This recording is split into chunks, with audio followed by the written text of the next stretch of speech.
guys, how are y'all doing today? Well, I'm going to continue in my paranormal talk for about a week. We'll see how that goes. But I know that some of you were interested in it, and I don't mind talking about it at all. But one of the things I do want to discuss before I go into any more experiences that I might have had or have heard of people having is children. All right. My very first experience with the paranormal, my very, very first, was when I was a child. And I remember it. I mean, I think I was like 3, maybe 4, but I remember it. I remember my imaginary friend that my uncle set on and killed. Yep, that's how I felt anyway. But I had an imaginary friend, and my imaginary friend was always with me and played with me, and just, it was like having a brother or a sister with me all the time because I was my mother's only child. And anyway, my uncle did sit on him and killed him because I never saw him again. And I cried and I cried and I cried for days. But I didn't know until I was much older, much older. My grandmother explained it to me, but that wasn't enough explanation for me until I started to learn more about the paranormal type experiences and the ones that other people have had. And it kind of reminded me of what my grandmother said. And that is that every time that we think our child has got an imaginary friend, it probably isn't an imaginary friend. It is probably a spirit. And 99.9% of the time, they are friendly. They are lonely. They are also looking for a friend. And that's what I had. I guess we're both lonely and we found each other's.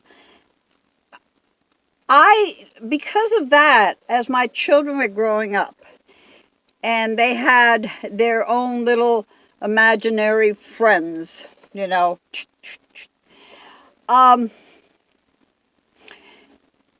didn't tell them it was imaginary friend. I didn't make fun of him. I didn't talk about it. Oh, he's got an imaginary friend. Because I didn't know. And neither do you. Is that a friend or is that a spirit? So I never discouraged him. I figured the time would come when the spirit would go one way and the children would go the other way. And it always did. And my grandchildren the same way. I have a couple of grandchildren that are very sensitive. I'll tell you one experience that happened. It happened recently. And it was my daughter started having some really bad feelings that they were trying to steal her children from her. I think a lot had to do with her realizing where she was and what she was doing and what could happen. Anyway, she said she kept on feeling like there was people in that house. That's the house I was living in when Ziggy passed away and Brian went blind. I was staying there with my daughter. And I did have a lot of strange feelings, nothing negative, but just feelings.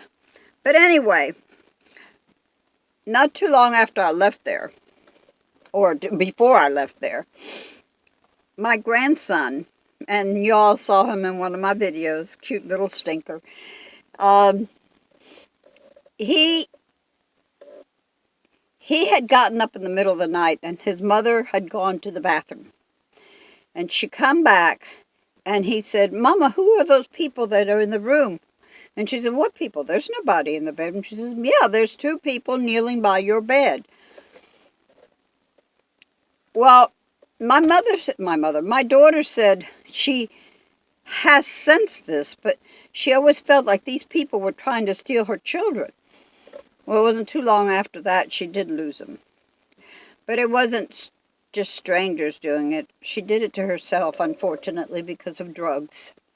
Because of drugs and her choice. And, but my grandson did see them, and he came to me. He said, "Grandma, I saw them. They were older people." He said, as he put it, "They were old like you, Mama." Okay, honey. Thank you. But, you know, children are very sensitive to the spirits, and we should not discourage them. We really shouldn't discourage them. Sometimes it could be their imagination. Sometimes it could be. But a lot of times it's not. And to discourage them is not right, because you are taking away from them a gift. And that gift is something that I can't think of the word. It's important for them to have that gift. It's kind of almost like I'll tell you what it was to me. To learn to have the gift was to learn that there was people out there.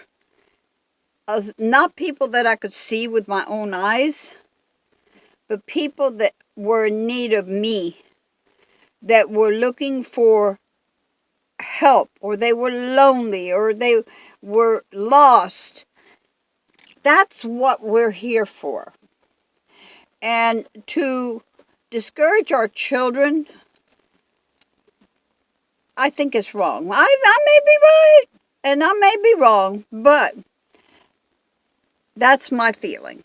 I would never discourage my children from having these feelings. I would never discourage my children from having imaginary friends.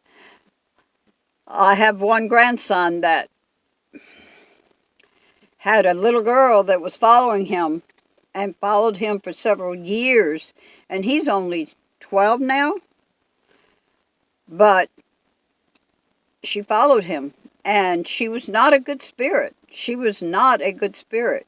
Well, finally she did leave him. He let me know that she did leave, and he had not seen her in a long time. And oh gosh, I got something in my eye, probably sand. But, yeah, don't discourage your children when they say they have imaginary friends, because you don't know whether they're imaginary or they're real.